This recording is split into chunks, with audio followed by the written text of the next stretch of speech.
Vergi artışına karşı yüksek sesli bir protesto. Meksika Maliye Bakanlığı önünde toplanan bir grup, evcil hayvan gıdalarına uygulanan vergide %16 zam yapılması planlarını protesto etti ve hükümeti bu kararından vazgeçmeye çağırdı.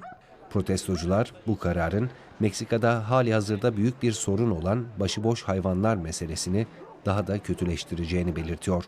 Tüketim vergilerindeki artış hükümet tarafından geçen ay gündeme getirilmişti.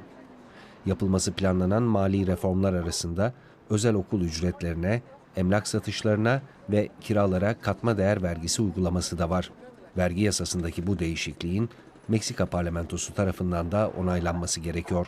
Hayvanseverler evcil hayvanlarıyla el ele bu önerinin yasalaşmasını önlemek için mücadele etmeyi sürdüreceklerini belirtiyorlar.